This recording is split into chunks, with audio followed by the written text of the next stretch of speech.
Here we are again, folks. This is Brother Peter with tidbits from the Word. We are sent by God onto this earth at the period of time that God has us here to complete His will. There was a guy in the Bible named David. David was sent by God to do the will of God. He was sent into a family of 12 boys that would be the 12 tribes that God would choose to disperse people out across the earth. Well, this David, he spent much time in the wilderness with a flock of sheep. And as he was out there with that flock of sheep, he was doing the things that God would have him do. He had his mind concentrated on the Lord as well as what he was doing. He wrote some psalms in the Bible, and Psalm 145 was one of the psalms he wrote. And that psalm is a psalm of praise. And it goes this way: I will exalt thee, my God, O King, and I will bless thy name forever and forever. If you please, you and I live in a house under a roof. We live comfortable, and we're not out in like David was. David was out there up on the hillside in the mountains with a flock of sheep and some goats, no doubt. And each night he had to find a safe place to take those sheep. In the days of David, there were not only wolves and hyenas and other things in that land, there were lions in that day in the land. And those lions were ferocious. And we see in the Old Testament how that some said that they saw those lions and even fought with them and did things with them. So we know that they were there. But David's out there, and he's depending on the King of Kings and the Lord of Lords, the high priest of all things, and that's the God of heaven. He said, every day will I bless thee, and I will praise thy name forever and forever. David knew that he was not only going to praise the name of God on this earth during this life, but that he would praise God forever and forever. And as when he went on to be with God, he would still be praising God. And so we find that David knew God personally. He talked to God personally by himself out there on the hillside, the mountainside. And his conversations with God were great. And this is one of the conversations he had with God, and it's pinned down for you and I to see. And this is what he says to God right here. He said, great is the Lord, and greatly to be praised, and his greatness is unsearchable. You know little old David? He had a harp, and he played that harp, just a handmade instrument with strings on it that plunked out the music to the language that he used. To you or I, if we had heard him playing, may not have meant anything because we're in a different language barrier, and so. But anyway, David sang these psalms. I had a good friend, his name Brother Lester Roloff, still is my friend, he's in heaven.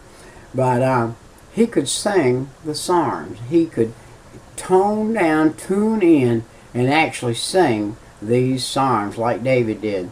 He said, one generation shall praise thy works to another, and shall declare thy mighty acts. Wow. The works of God and declaring the mighty acts, one generation after another. Now David knew he was not the first generation on the earth. He knew the story of other generations that had been on this earth. And he knew there would be generations behind him. And he was penning down these things that others may be able to see the connection between man and God. Now David was connected to God. My question would be today, are you connected to God? Have you said, Jesus, forgive me of my sin, come in my heart, save my soul? and help me to follow you the rest of the days of my life. If you've said that, then you are connected with God. You will be able to understand His Word if you open it up and start reading it. So therefore, God is gracious. Listen to verse 5. I will speak of the glorious honor of thy majesty and of thy wondrous works. And men shall speak of the might of thy terrible acts, and I will declare thy greatness. They shall abundantly utter the memory of thy great goodness, and shall sing of thy righteousness. Do you know that God has the power to take, just for instance, a little while ago, like in Oklahoma, we saw a stretch of land with a couple 100-mile-an-hour wind went across there and just wiped it out? That is a power that's from on high. That is a higher power. That is a high power. That's a power of God. God has the power to just take and claim the face of this earth off and start over again. If He chose to, He could take that same wind and go ahead and just whip the face of this earth off again and clean it up and start over. Would be no problem for God to do that. And so He is a abundantly powerful God. They shall abundantly utter the memory of thy great goodness, and shall sing of thy righteousness. God has a great goodness. His great goodness is He doesn't do like He did through that path in Oklahoma a week or so ago. He has a greatness that He will come, and a goodness. And He speaks to us in different ways at different times in sundry manners. Now, we went to Mississippi. I didn't go to Oklahoma this time, but I went to Mississippi about 9 trips after that great storm there. I saw the same devastation in Mississippi I saw in Oklahoma.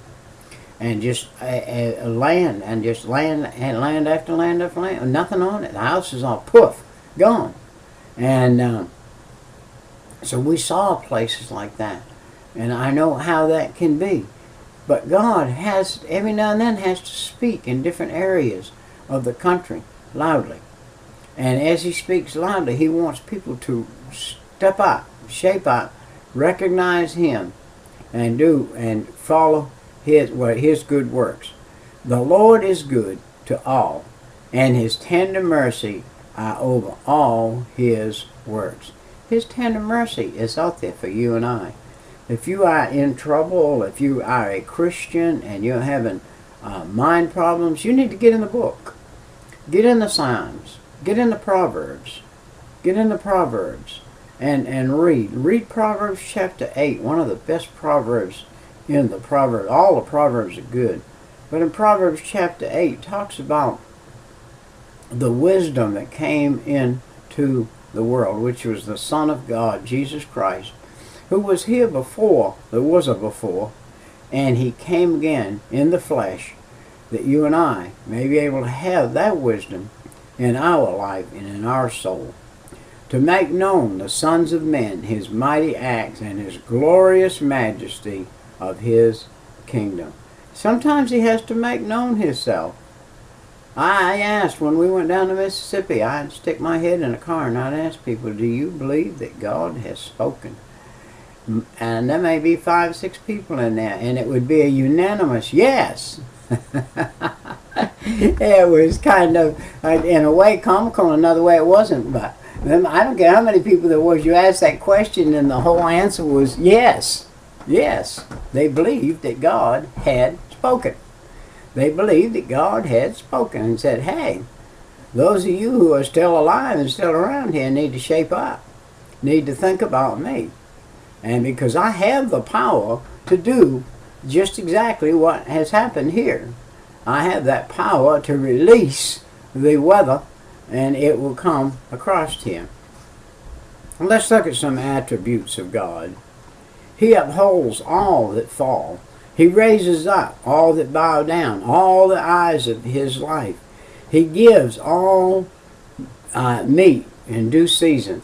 Whatever we need, He gives us in due season. whatever it is we need. Well, I can see our time has come and gone. This is Brother Peter with tidbits from the Word. See you next time.